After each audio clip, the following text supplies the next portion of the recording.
شهر رمضان الذي أنزل فيه القرآن اور جب وہ امت کو بخشنے پر آتا ہے تو تحفے میں رمضان دیتا ہے۔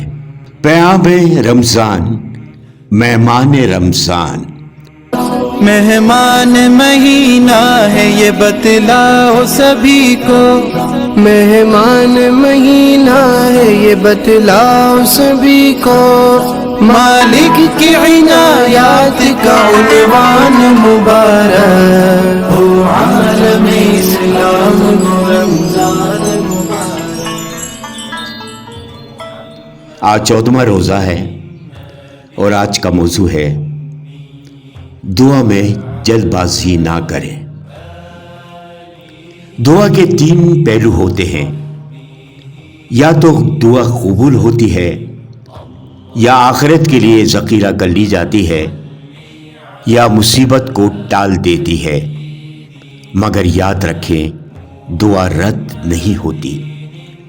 حدیث شریف میں رسول صلی اللہ علیہ وسلم نے ارشاد فرمایا، تم میں سے جس شخص کے لیے دعا کا دروازہ کھول دیا گیا ہے، یعنی دعا مانگنے کی توفیق دے دی گئی ہے، اس کے لیے رحمت کے دروازے کھول دیے گئے۔ اللہ تعالیٰ سے جو دعا مانگی جاتی ہے ان میں اللہ تعالیٰ کو سب سے زیادہ پسندیدہ یہ دعا ہے کہ اس سے دنیا اور آخرت میں عافیت کی دعا مانگی جائے۔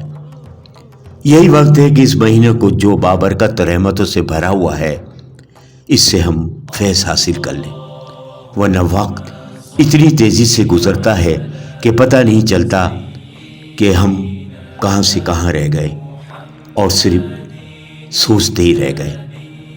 خوب گڑ گڑا کے اپنے رب کو راضی کر لیں، خوب بخشش اور مغفرت کی دعائیں مانگیں۔ وہی سب کچھ دینے والا ہے، وہی سارے جہاں کائنات ہر چیز کا مالک خالق ہے۔ اس کی خوب عبادتیں کریں، روزہ رکھیں، نمازیں پڑھیں اور قرآن مجید پڑھیں۔ حدیث مسلم کی روایت میں ہے کہ رسول صلی اللہ علیہ وسلم نے فرمایا، جب اللہ تعالیٰ سے مانگو اور دعا کرو تو اس یقین کے ساتھ کرو کہ وہ ضرور قبول فرمائے گا، اور جان لو، یاد رکھو کہ اللہ تعالیٰ اس کی دعا قبول نہیں کرے گا جس کا دل دعا کے وقت اللہ تعالیٰ سے غافل اور بے پرواہ ہوتا ہے۔ صحیح بخاری صحیح مسلم کی روایت میں ہے کہ رسول صلی اللہ علیہ وسلم نے ارشاد فرمایا، تمہاری دعاؤں میں اس وقت تک قابل قبول ہوتی ہے جب تک جلد بازی سے کام نہ لیا جائے، کیونکہ جلد بازی یہ ہے کہ بندہ کہنے لگے کہ میں نے دعا کی تھی مگر قبول ہی نہیں ہوئی۔ قرآن مجید میں اللہ تعالیٰ نے وعدہ فرمایا ہے کہ مجھ سے دعا کرو میں قبول کروں گا، اس لیے یقین کے ساتھ دعا مانگنی چاہیے کہ وہ ضرور قبول ہوگی۔ یاد رکھے جب بھی دعا مانگے تو قبلہ رخ ہاتھ اٹھا کر زبان سے گڑ گڑا کے خوب دعائیں مانگے۔ پہلے حمد و ثنا اور درود شریف پڑھا جائے۔ جس طرح اپنے لیے دعا مانگتے ہیں اسی طرح اپنے دوست احباب رشتہ دار اور تمام مسلمانوں کے لیے دعا مانگے، یہ بھی بہت بڑی فضیلت ہے۔ صحیح مسلم حدیث میں ہے کہ جو مسلمان بندہ اپنے کسی بھائی کے لیے اس کی غیر موجودگی میں دعا کرتا ہے تو فرشتے اس کے حق میں یہ دعا کرتے ہیں کہ تم کو بھی ویسے ہی بھلائی ملے۔